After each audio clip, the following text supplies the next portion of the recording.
So how have things been changing in the settlement, also in regards to land animals? You're noticing that the birds, it was like there was a significant Yeah, decline, and you're starting to kind of see a slow recovery, so that's yeah. good.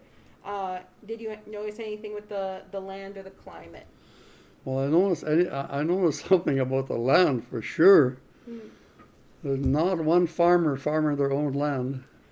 It's all rented out, in which I don't really agree with that. Not like in the early days. The farmers, they did their own farming or they helped other farmers. But today, I don't think there's one farmer in Paddle Prairie that's farming their own land. It's all rented out. Why? I don't know. Mm.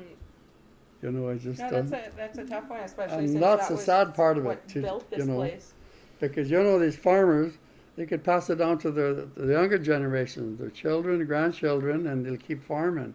Mind you, we have some here that do have animals, but they don't farm their land. Well, I guess that maybe they make hay. Well, they have to make hay, of course. But like for them to get out there and farm like the Mennonites are doing here, and they're taking over our land, Mm. technically speaking, and I don't know when that's going to stop.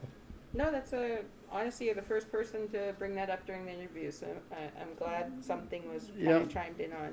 exactly. And then I guess climate-wise, so The weather has changed, you know, not like back in the early days, say 40s, 50s. We had a good long summer. We do have the rain at times to get the crops going, and but today, when was the last time it rained here, Art?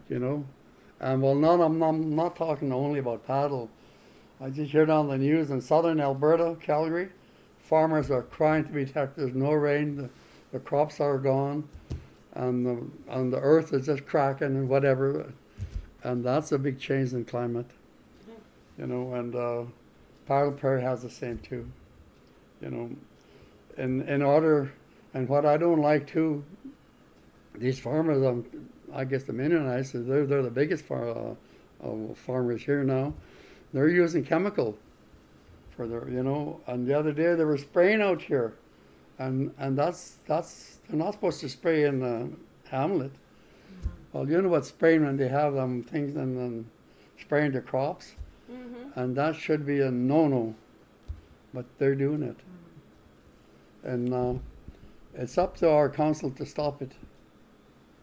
A lot of places they don't allow that because that chemical that's coming out of there is, the wind is carrying it.